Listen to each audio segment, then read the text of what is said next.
All right. I'm going to cover.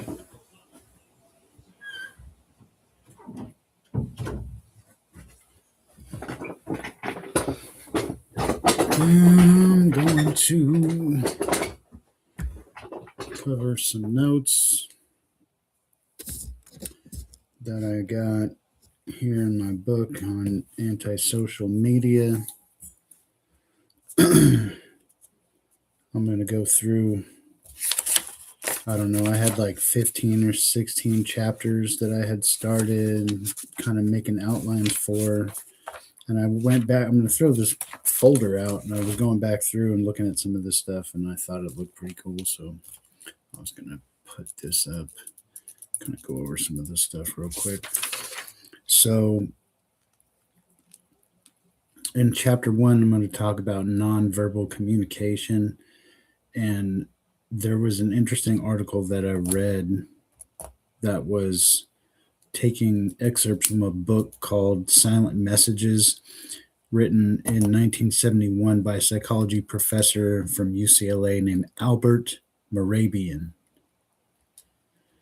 And his conclusion after all of his experiments that he did there at UCLA with the students was 7% of your nonverbal communication, 7% of your communication is spoken words. 93% of it is nonverbal. And so 38% is tone of voice and 55% is body language, according to this guy. And I would say that in my experience, especially my experience doing sales with people, I have found that to be, I would say, acceptable. I don't have any gripe with that. What's going on with my light right here? It's kind of wild. Turn that off.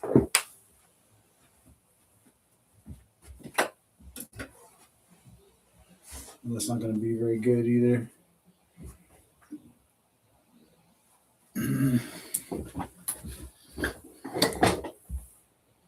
Yeah, that's not going to be very good. I wonder if I can get any of this. Maybe that way. Maybe like that.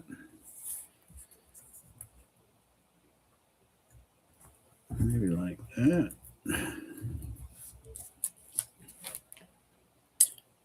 I don't know. We'll have to make it work.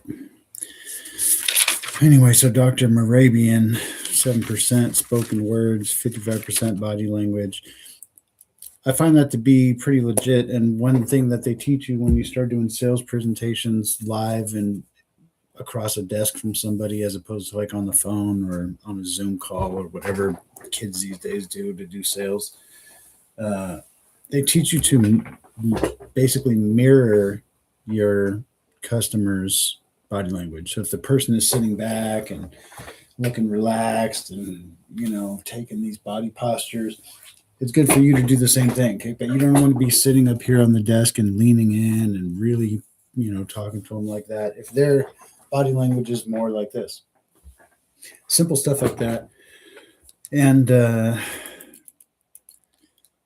you're hyper aware as to which of these techniques is actually effective and which sales techniques are worthless when you're operating your entire existence off being a salesperson.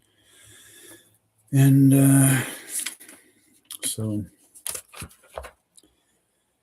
body language and tone of voice, very important. Somebody's talking to you in a certain tone of voice and you start using something completely not correlated to that, then they're going to be like, the fuck? They're talking to you normal and you start yelling or acting weird or whatever, then obviously this just is common sense. That ain't going to work for you. And then I had made some notes about some thoughts and questions that I was having about physical contact. So there's going to be like a certain amount of physical contact that takes place in communication. And even if it's not actually touching, like, you may just shake hands with somebody. Sometimes you may give like a little side hug or whatever it might be. And sometimes you don't touch at all, but you're still sharing like a space, and there's some energy there that you kind of need to be aware of.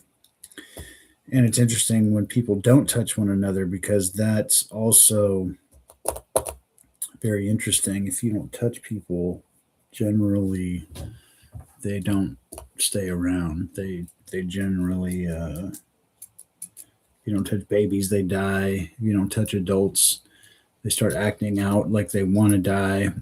And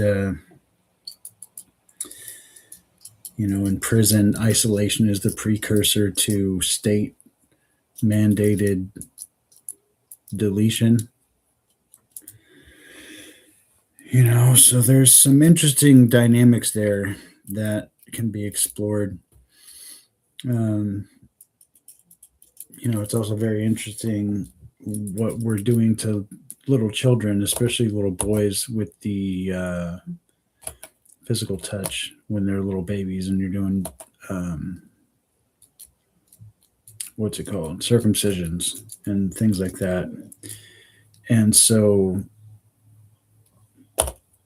uh, all of these things they actually make a difference in your communication. So communicating with adults, teenagers, little kids, very, very young children,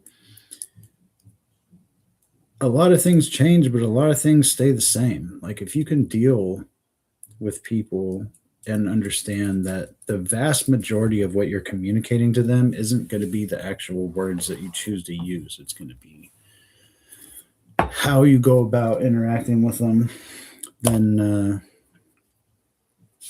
your communication will be improved, as opposed to if you just have no idea and you think you can just talk people into being on your side all the time and understanding where you're coming from, and tell people, more words, and expecting that to result in them having more information and then perhaps aligning with you.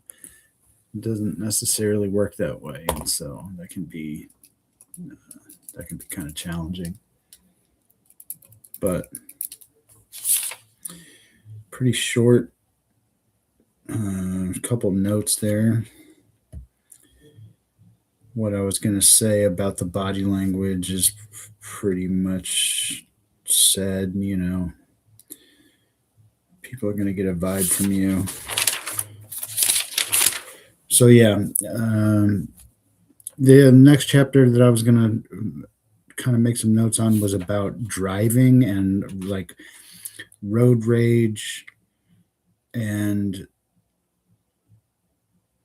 anonymity, like this level of pseudo anonymity and indirect contact and personal space and shared space. Really fascinating. I was having these thoughts because I was commuting. Well, I've been road tripping from California to New York to Georgia, Missouri, all over the place, and there's some interesting patterns in the ways that people drive in different parts of the country.